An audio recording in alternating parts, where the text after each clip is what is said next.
In 1882, the entire population of Redemption Hollow, Arizona, simply vanished overnight. 37 families, gone without a trace. When territorial authorities finally investigated, they discovered something carved into the church's wooden communion table that made them seal all records for over a century. Tonight, we are revealing what they found in those underground chambers and why the Sinclair family's version of salvation involved consuming far more than just bread and wine. Before we continue with the story of Redemption Hollow and the dark secrets that fed beneath its pious surface, understand that this channel isn't for everyone. It is only for those brave enough to confront the darkest chapters of American history, the ones others refuse to tell. If you are one of the few who can handle these forbidden truths, hit that subscribe button. Let us know in the comments what state you're listening from. This community is built for true seekers of hidden history, and we want to know where our fellow investigators are located. Now, let us descend into the shadows of the Arizona territory, where salvation came at a price no soul should ever pay. This story begins not with screams or blood, but with the quiet desperation of faithful people seeking redemption in an unforgiving land. Redemption Hollow wasn't marked on most territorial maps, and for good reason. Nestled between the Superstition Mountains and the Salt River Valley, this settlement of barely 400 souls existed in the kind of isolation that breeds either saints or devils. Founded in 1847 by Ezekiel Sinclair, a self-proclaimed Methodist preacher fleeing some unnamed scandal in Missouri, the town attracted settlers who had their own reasons for disappearing into the desert. Had they known the details carefully hidden in burned church records and unmarked graves, the truth about Ezekiel's Missouri departure would have shocked his Arizona followers. Reverend Ezekiel Sinclair had served the Harmony Methodist Church in Independence, Missouri for 7 years before theological differences led to his abrupt resignation. His interpretation of communion was the center of those differences, having evolved from symbolic remembrance to something far more literal and disturbing. The final incident in Missouri occurred during the harsh winter of 1846 when several members of Ezekiel's congregation went missing during a prolonged blizzard. When their bodies were discovered the following spring, the local sheriff noted unusual markings consistent with deliberate butchery rather than animal predation. Neither civil authorities nor church leadership were satisfied with Ezekiel's explanation that desperate circumstances had forced faithful Christians to make unthinkable choices for survival. His departure for Arizona territory preceded formal charges by mere weeks. Dominating Redemption Hollow like a fortress of faith was the Sinclair family compound. Built from red sandstone quarried from nearby cliffs, the main church could hold the entire population, while the adjacent family residences sprawled across 3 acres. These were connected to the church by underground tunnels that Ezekiel claimed were necessary for private spiritual counseling. What the townspeople didn't know was that these tunnels led to chambers carved with meticulous care into the desert bedrock, creating a labyrinth designed for purposes that would make Spanish Inquisition dungeons seem merciful. The construction of these underground facilities began during Redemption Hollow's first winter when Ezekiel convinced his followers that protection from Apache raids required reinforced shelters beneath the church.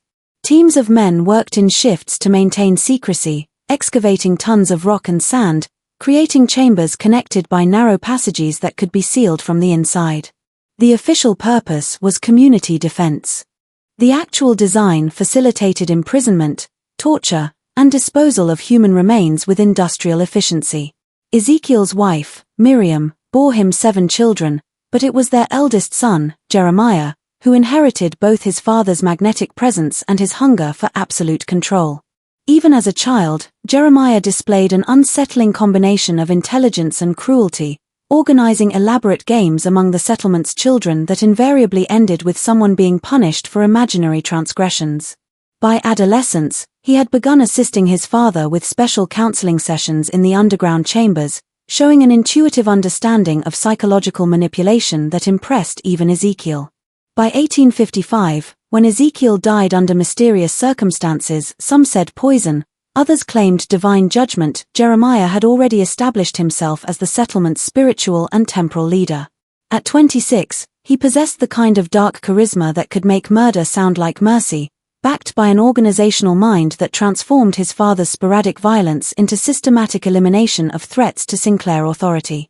The population of Redemption Hollow consisted primarily of failed prospectors, widowed homesteaders, and religious refugees from various Eastern denominations. They came seeking gold or God, often settling for survival. The Apache raids of the 1850s had left many families broken, desperate for protection that only the Sinclairs seemed capable of providing. What they received instead was subjugation disguised as salvation, enforced through a combination of economic dependence and carefully orchestrated terror. Jeremiah's interpretation of Methodist doctrine bore little resemblance to Wesley's teachings. He preached that sin was a physical contamination that could only be purged through increasingly extreme acts of penance. Minor transgressions required public confession and fasting. More serious sins demanded isolation in the purification chambers beneath the church.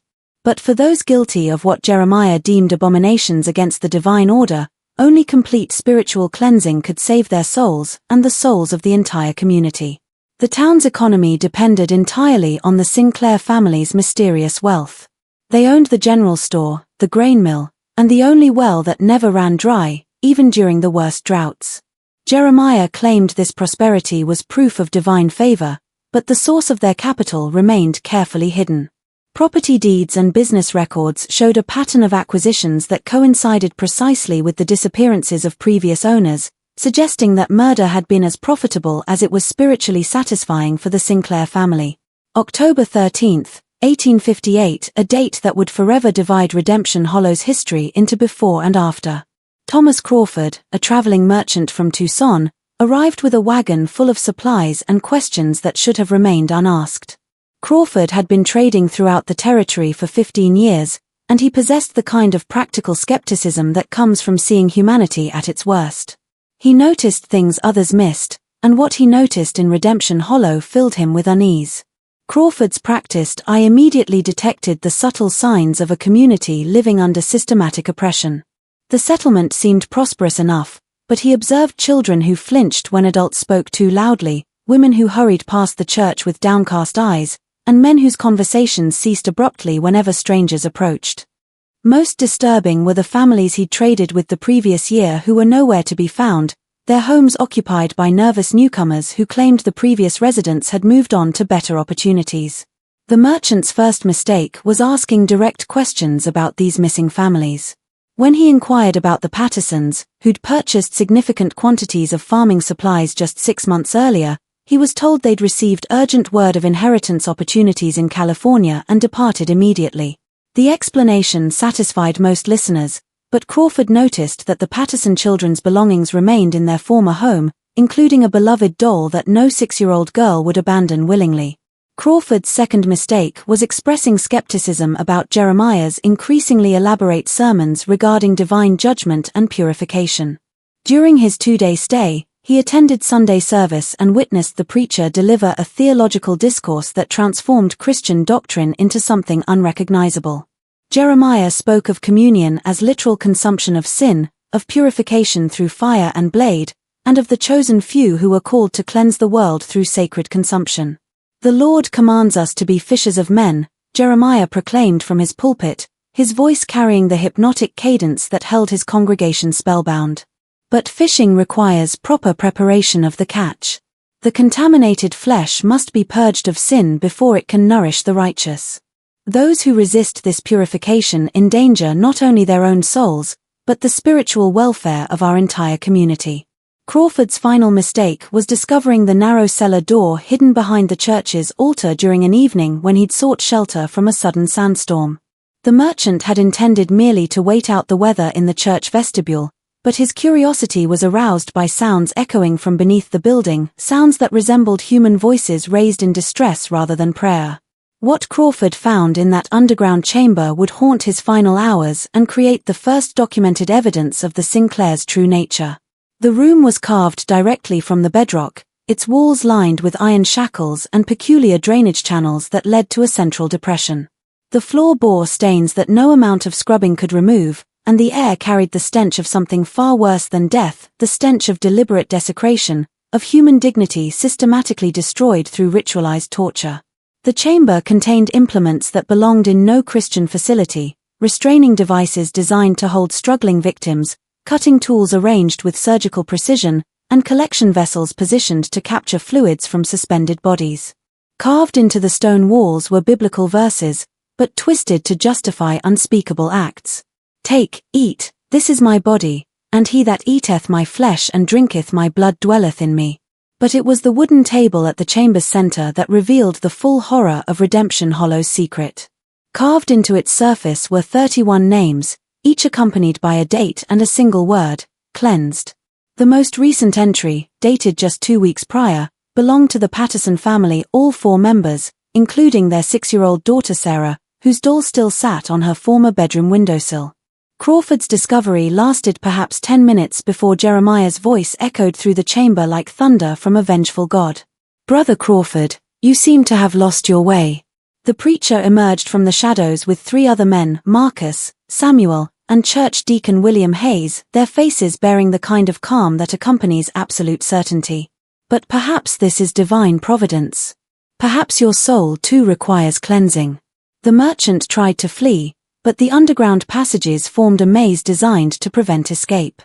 His captors pursued him through tunnels that connected to chambers even more horrifying than the first, including preparation rooms where human remains were processed with the same care other communities applied to livestock slaughter. Crawford's screams echoed through the labyrinth as he realized the true purpose of Redemption Hollow's prosperity. The Sinclairs had created an efficient system for murdering travelers and transforming their deaths into both spiritual justification and economic profit. The merchant's screams echoed through the tunnels for 3 days and nights, though the townspeople were told he suffered from desert fever and required intensive spiritual healing. Those brave enough to pass near the church during those October nights reported hearing sounds that no human throat should make, punctuated by Jeremiah's voice reading scripture in languages that predated Christianity, mixed with what sounded like surgical procedures conducted without anesthesia. On the 4th morning, Jeremiah announced that Brother Crawford had achieved complete spiritual purification and departed for California, carrying letters of introduction to fellow believers. His wagon and horses were seen leaving town just after dawn, driven by a figure bundled against the morning chill. But Sarah Mackenzie, whose insomnia had her watching from her kitchen window, swore the driver's movements seemed wrong somehow, too stiff, too deliberate, like a marionette controlled by unseen strings. Crawford's departure marked the beginning of a new phase in Redemption Hollow's descent into darkness. What had been occasional disappearances became a monthly ritual, timed with the lunar cycle and justified by increasingly elaborate theological explanations that turned murder into sacrament and cannibalism into communion with the divine. The 5 years following Crawford's spiritual departure saw Redemption Hollow transform from a struggling frontier settlement into something that existed beyond the reach of territorial law or Christian conscience.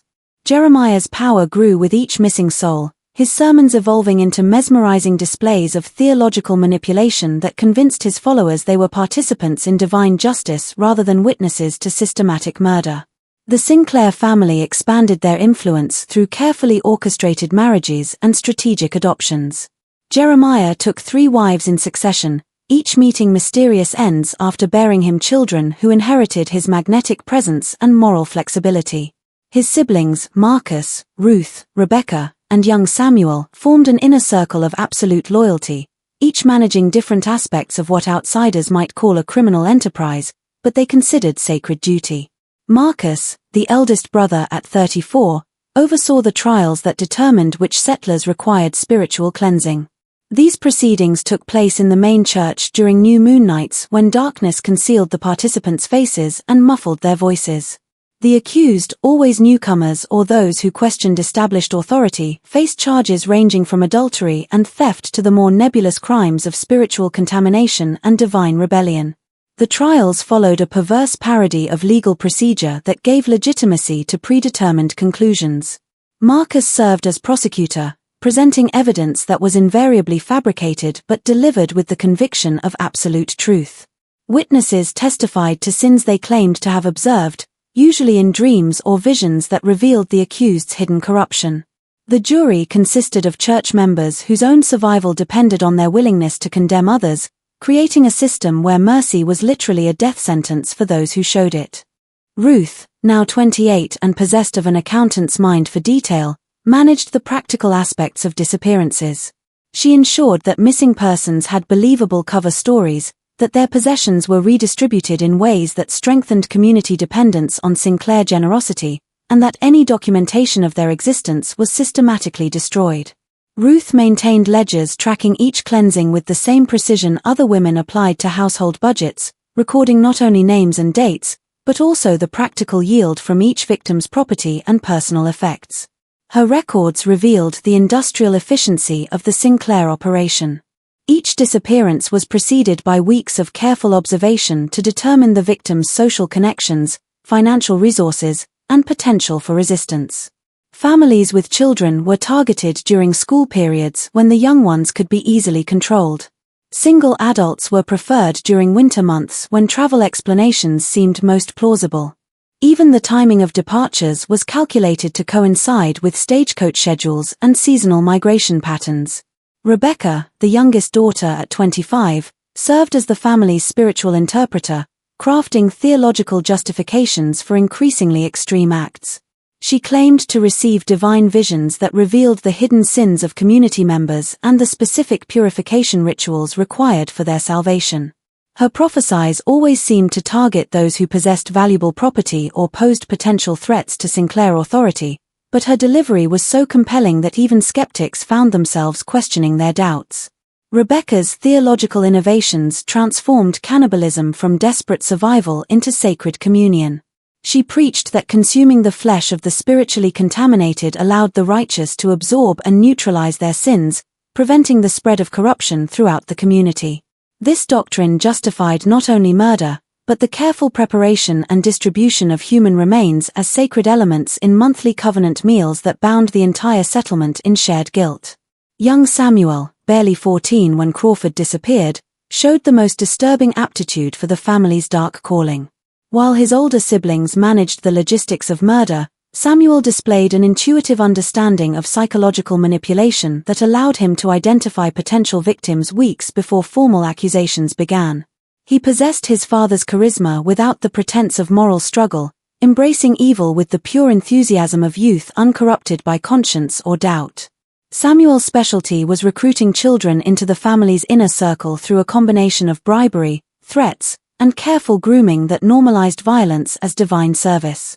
He organized youth activities that included mock trials and punishment ceremonies, teaching the settlement's children to view suffering as necessary purification and to report suspicious behavior among their own families.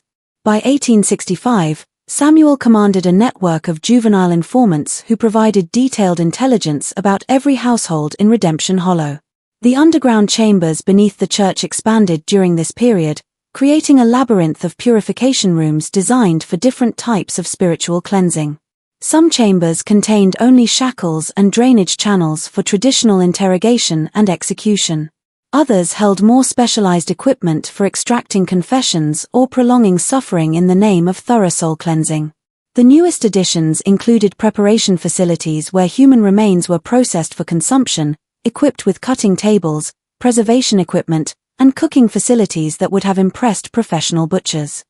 But it was the Covenant Chamber that revealed the full extent of Redemption Hollow's corruption.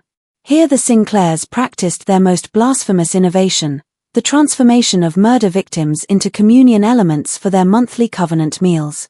What began as symbolic cannibalism evolved into literal consumption justified by twisted interpretations of Christ's sacrifice and the need for complete spiritual unity among the faithful. The monthly covenant meals became elaborate ceremonies that combined religious ritual with community feast. Jeremiah would begin with sermons explaining the theological necessity of consuming sin through the flesh of the contaminated, while Ruth supervised the preparation of sacred elements in the underground kitchens. Rebecca led prayers of gratitude for the souls whose sacrifice enabled the community's purification, and Samuel organized the younger participants to ensure their enthusiastic participation.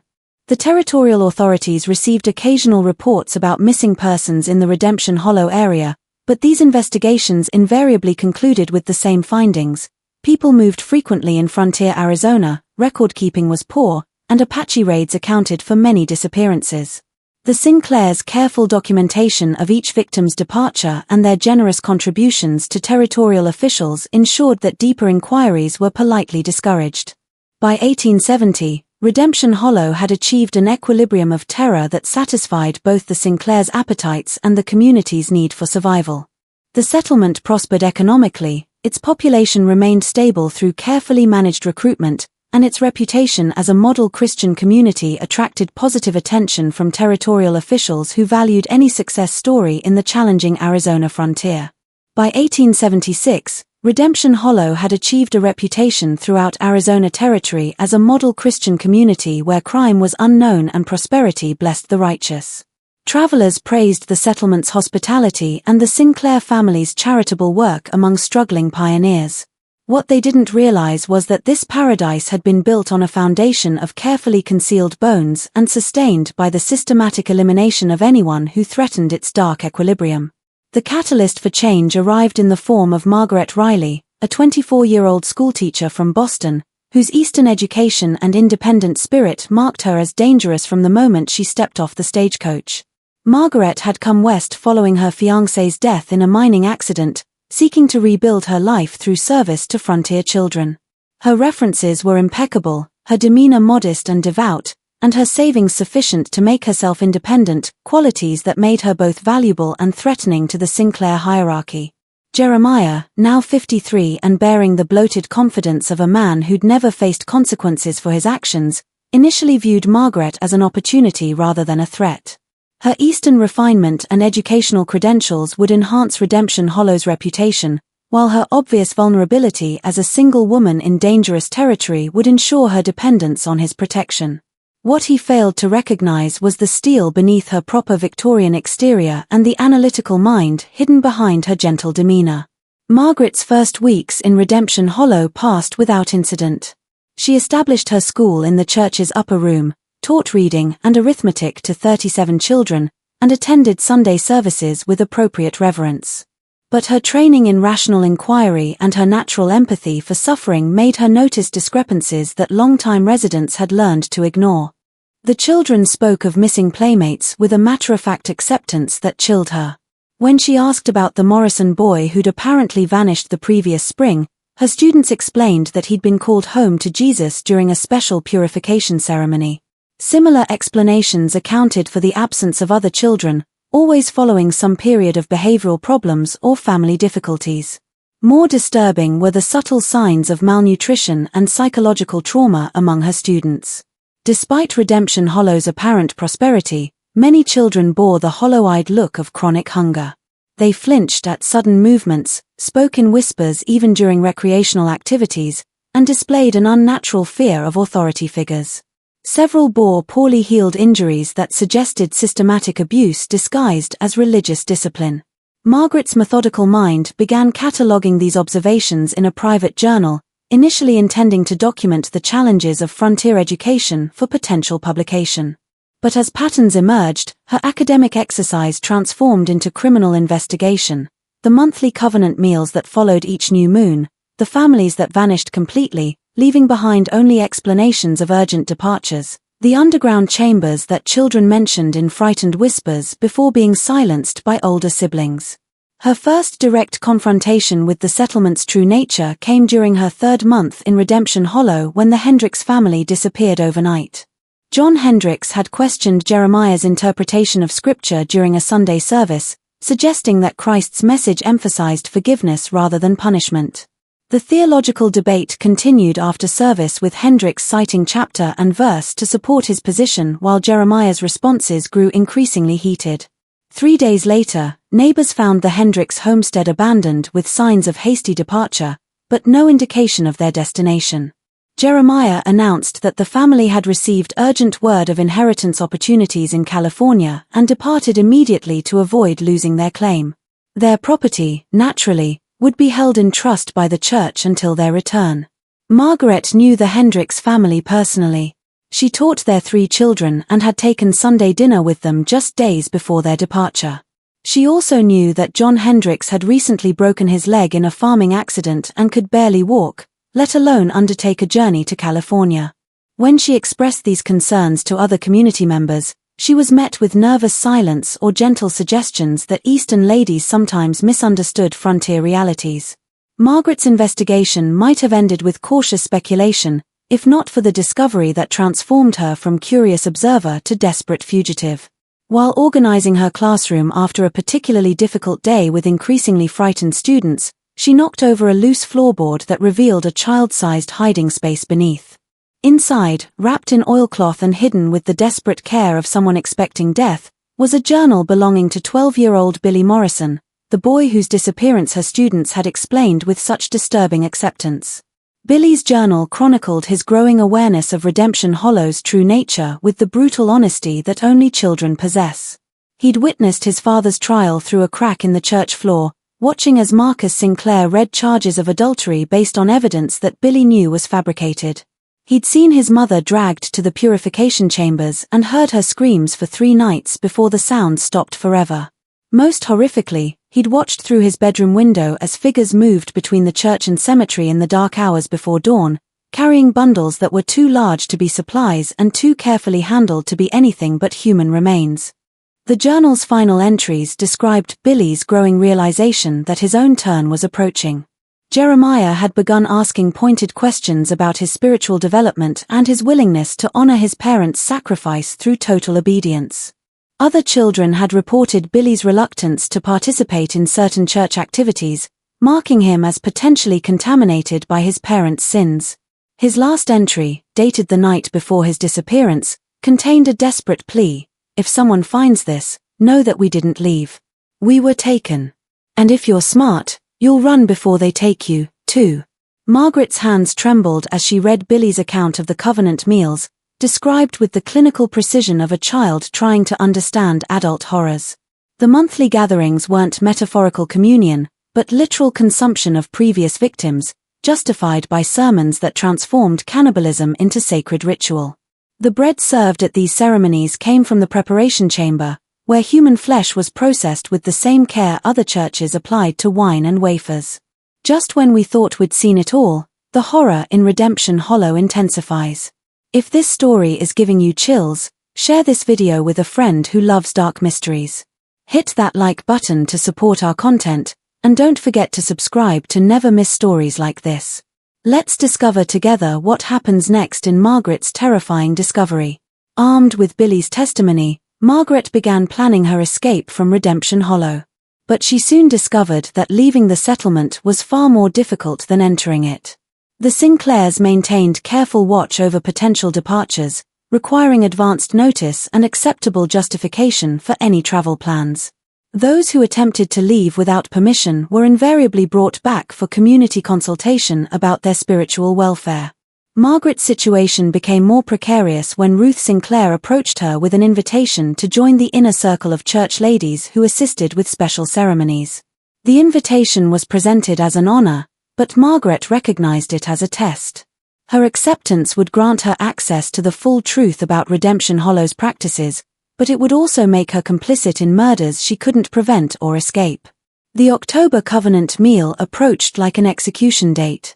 Margaret knew she had perhaps days before her refusal to participate marked her as spiritually contaminated and therefore eligible for purification. Her desperate search for escape routes led her to explore the settlement's outer boundaries, where she made a discovery that revealed the true scope of the Sinclairs' crimes. Hidden in a box canyon 3 miles from town, Margaret found what could only be described as a charnel house disguised as a sacred grove.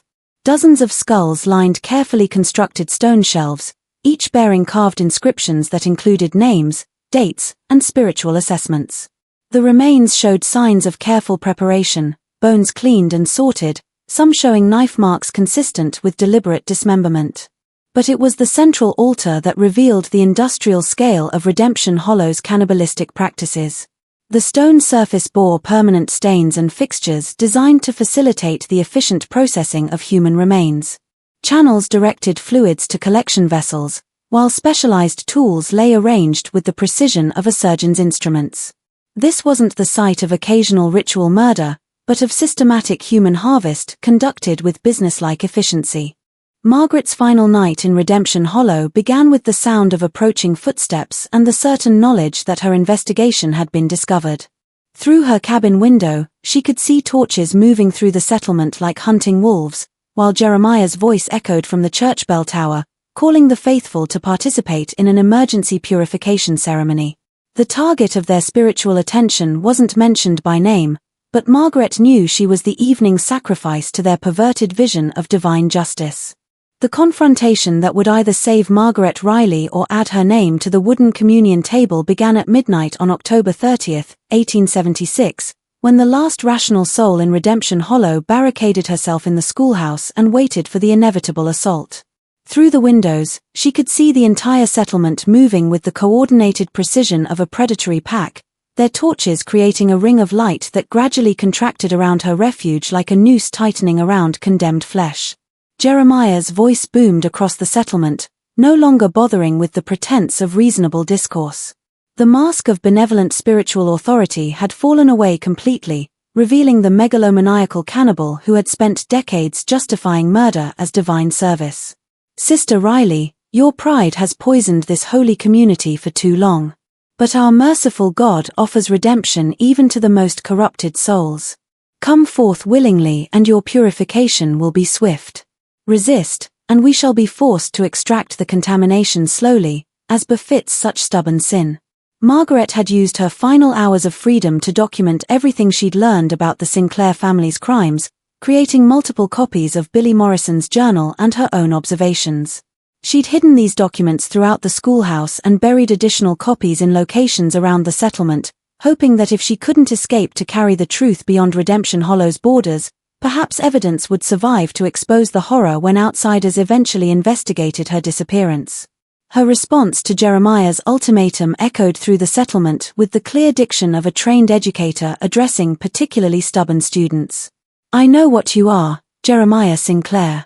I know about the 37 souls whose names are carved in your chamber of horrors. I know about Billy Morrison, the Hendricks family, Thomas Crawford, and all the others you've murdered and consumed in your blasphemous ceremonies. And I know that God's true judgment awaits you not in your perverted rituals, but in the eternal damnation reserved for those who corrupt His word to justify their cannibalistic appetites. The attack began with false offers of mercy and escalated to threats of communal punishment. Marcus Sinclair announced through a speaking trumpet that Margaret's refusal to submit was endangering the spiritual welfare of the entire settlement, particularly the children under her care. If she continued to resist, the purification ceremony would expand to include any students who might have been contaminated by her Eastern corruptions and rebellious questioning of established spiritual authority. You hear that, Miss Riley? Samuel Sinclair's young voice carried a chilling enthusiasm that made his threats even more disturbing. Little Emma Patterson is standing right here beside me and she's crying because she's afraid you've made her soul dirty with your wicked thoughts. Don't you think she deserves to be cleaned properly? We could start with her if you prefer. Children purify so much faster than stubborn adults. This threat broke Margaret's resolve to remain passive. She'd spent 3 months watching the systematic destruction of innocents in Redemption Hollow, documenting crimes that would horrify civilized society while feeling powerless to prevent them. But the prospect of children suffering for her defiance transformed fear into fury. And she decided that if death was inevitable, she would at least force the Sinclairs to reveal their true nature before witnesses who might survive to testify. Margaret's reply cut through the night air like a blade of righteous judgment. You want to talk about contamination, Jeremiah? Let's discuss the real source of corruption in this settlement. Tell your followers about Missouri. Tell them about the church members you butchered during that blizzard. Tell them about your father's first taste of human flesh and how it awakened an appetite that's been growing ever since. Tell them how you've convinced them to become cannibals by calling murder purification and cannibalism communion. The theological challenge struck Jeremiah like a physical blow. Not because it threatened his power, but because it exposed the fundamental contradiction at the heart of his delusion. For nearly 30 years, he'd convinced himself that cannibalistic murder represented divine service, that consuming the flesh of the innocent purified his own corrupted soul. Margaret's words forced him to confront the possibility that his entire adult life had been dedicated to serving evil while believing he served God. His response revealed the madness that lurked beneath his charismatic exterior, the complete moral inversion that allowed him to see murder as mercy and cannibalism as communion. You dare invoke God's name, You Eastern fool who would corrupt our children with your godless education and your questions that undermine faith. We are the chosen instruments of divine justice, purifying this land of contamination that threatens the righteous. Our covenant meals sanctify us as Christ's blood sanctified his disciples. We consume sin itself, taking the corruption of others into ourselves so that this community might remain pure in God's sight. Margaret's final reply carried the authority of someone who had nothing left to lose. You consume human flesh because you enjoy murder, Jeremiah. Everything else is just the lie you tell yourself to sleep at night. But I wonder, do you really sleep? Or do you lie awake hearing the screams of 37 innocent souls demanding justice from a God who sees everything you've done? The assault on the schoolhouse began with systematic destruction rather than direct attack. The Sinclairs had learned that gradual psychological pressure often broke resistance more effectively than immediate violence, and they wanted Margaret alive and cooperative for the special purification ceremony they'd planned. They set fire to Margaret's personal belongings outside the windows, destroyed the school supplies she'd brought from Boston, and began killing livestock within her sight, while describing in explicit detail what they planned to do to her body once she surrendered. Ruth Sinclair's voice joined the psychological torture with the cold precision of an accountant calculating assets. We've already prepared the purification chamber for you, Margaret. The restraints are sized specifically for your delicate Eastern frame, and we've sharpened the knives to ensure clean cuts. Your meat will feed this community for weeks, and your bones will join the others in our sacred grove. Your sacrifice will nourish the righteous and cleanse your corrupted soul. But Margaret had spent her final hours preparing more than written testimony. Her Eastern education included practical skills that frontier communities rarely expected in refined ladies, including knowledge of chemistry acquired through her father's medical practice. The lamp oil and cleaning supplies in the schoolhouse, combined with materials from her science demonstration kit, provided everything needed to create weapons more dangerous than anything the Sinclairs expected from a Boston schoolteacher. The explosion that shattered the October night transformed Redemption Hollow's careful choreography of terror into chaos. Margaret's improvised bomb destroyed the church's bell tower and set fire to the wooden sections of the main building, while the sound of the blast carried for miles across the desert, alerting distant settlements that something catastrophic had occurred in their peaceful neighbor community. In the confusion of flame and smoke, Margaret escaped through a basement window she'd prepared earlier, carrying her documentation and heading for the hidden canyon where she knew territorial authorities would eventually find evidence of the Sinclairs' crimes. The gunshot that caught her in the shoulder came from Samuel Sinclair, who'd anticipated her escape route with the intuitive cunning that made him the most dangerous member of his family. But the wound wasn't enough to stop her desperate flight toward the evidence cache that would expose Redemption Hollow's secrets to the outside world. The territorial marshal who arrived 3 days later found Redemption Hollow in a state of organized abandonment rather than destroyed chaos. Marshal William Hayes, no relation to the settlement's deacon of the same name, had been summoned by reports of explosions and fires visible from neighboring communities. But what he discovered challenged his 20 years of experience in territorial law enforcement. Most of the settlement's buildings remained intact, but the population had vanished as completely as the families the Sinclairs had systematically murdered over 3 decades. Only Margaret Riley remained, found unconscious near the schoolhouse with severe burns and a bullet wound that had barely missed her heart. Her survival was miraculous, but her testimony was initially dismissed as delirium brought on by trauma and blood loss. The story she told of systematic cannibalism disguised as religious ceremony, of underground chambers designed for torture and murder, of an entire community complicit in decades of ritualized consumption of human flesh seemed too horrific for rational consideration. But Margaret's detailed documentation, hidden throughout the settlement and in the Canyon charnel house, provided physical evidence that corroborated her account with disturbing precision. The underground chambers contained not only torture equipment and murder weapons, but also meticulous records documenting 37 confirmed killings over a span of 18 years. The Sinclairs had maintained ledgers tracking each victim's spiritual contamination, purification requirements, and ultimate disposition with the cold precision of a slaughterhouse accounting system. Marshal Hayes's investigation revealed organizational sophistication that exceeded anything in his experience with frontier crime. The Sinclairs had maintained detailed correspondence with other isolated religious communities throughout the Western Territories, suggesting that Redemption Hollow might not have been unique in its practices. Letters found in Jeremiah's study referenced purification techniques and covenant meal preparations in language that suggested similar activities in remote settlements across Arizona, New Mexico, and Southern California. The charnel house beyond the settlement yielded physical evidence that left no room for skepticism about Margaret's account. Forensic examination of the remains revealed systematic dismemberment consistent with preparation for consumption, while chemical analysis of stains on the altar confirmed the presence of human blood and tissue from multiple individuals. Most disturbing were the careful inscriptions on each skull, revealing that the Sinclairs had assigned spiritual grades to their victims based on the quality of their flesh and the completeness of their purification.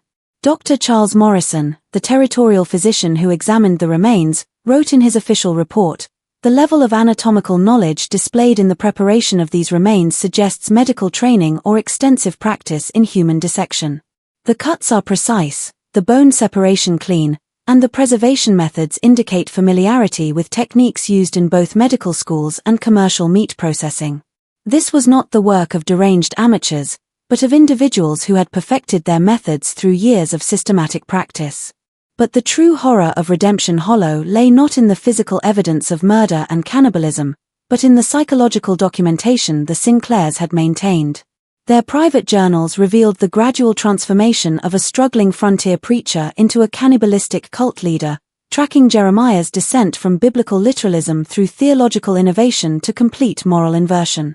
Each entry showed him becoming more convinced that his crimes represented divine service, that consuming human flesh purified his soul and protected his community from spiritual contamination. Rebecca Sinclair's theological writings were particularly disturbing, containing detailed justifications for cannibalism that drew from ancient pagan traditions, medieval heretical texts, and twisted interpretations of Christian communion. Her work revealed extensive research into historical precedents for ritualized cannibalism, suggesting that the Sinclairs had deliberately sought out and adapted practices from cultures that viewed human consumption as sacred duty rather than criminal act. The fate of the Sinclair family themselves remained one of the investigation's most troubling mysteries. Despite extensive searches throughout Arizona Territory and neighboring regions, none of the primary conspirators were ever located or identified among the dead. Some investigators believed they'd died in the schoolhouse explosion and resulting fires, their bodies consumed in the conflagration they'd helped create. Others suggested they'd escaped to Mexico or California under assumed identities, possibly joining other isolated communities where their practices could continue without interference. The most disturbing theory, supported by Margaret's testimony about their final conversations and the correspondence found in their papers, was that they'd retreated deeper into the desert to establish a new settlement where their practices could continue without the complications of territorial oversight. Several reports from Apache scouts described abandoned mining camps that showed signs of recent occupation and disturbing modifications to existing structures, including underground chambers similar to those found in Redemption Hollow. Marshall Hayes tracked these leads for months, but the vastness of the territory and the Sinclairs' apparent skill at concealment made capture impossible. His final report concluded, "The Sinclair family has demonstrated an ability to establish and maintain a criminal enterprise of unprecedented sophistication and horror. Their escape suggests advanced planning and resources that exceed typical frontier capabilities.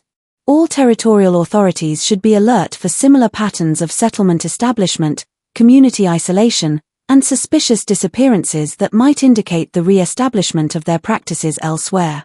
Margaret Riley survived her injuries, but never fully recovered from her experiences in Redemption Hollow.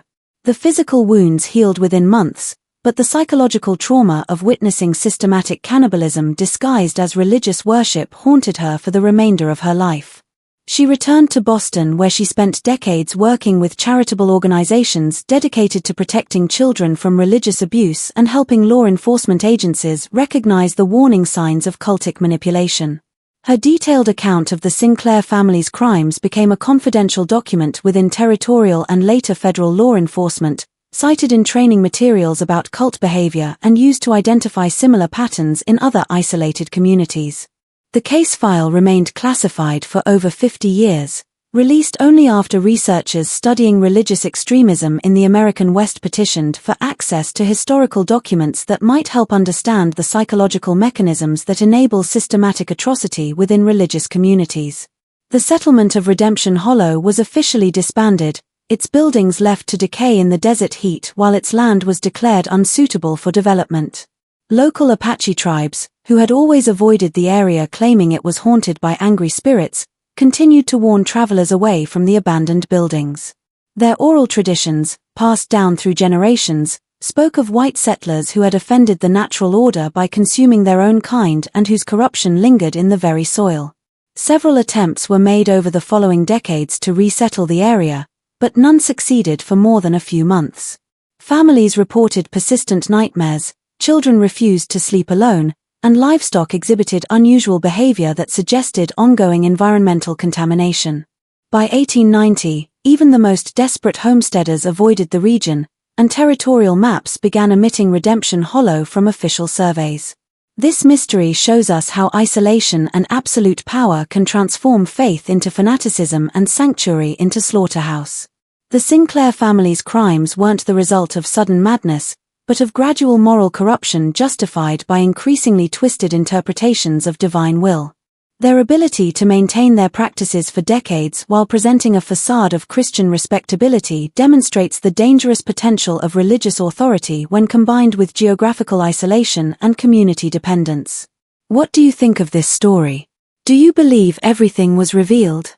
Or do you think there are still secrets buried in the Arizona desert? Leave your comment below. If you enjoyed this tale and want more horror stories like this, subscribe, hit the notification bell, and share with someone who loves mysteries. See you in the next video. Modern investigators have occasionally attempted to locate the ruins of Redemption Hollow, drawn by Margaret Riley's detailed geographical descriptions and the prospect of uncovering additional evidence about the Sinclair crimes. But the desert has a way of reclaiming abandoned places, and shifting sands have buried most traces of the settlement beneath decades of accumulated silence. Perhaps it's better that way. Some secrets are too dangerous to disturb, and some hungers are too terrible to risk awakening again.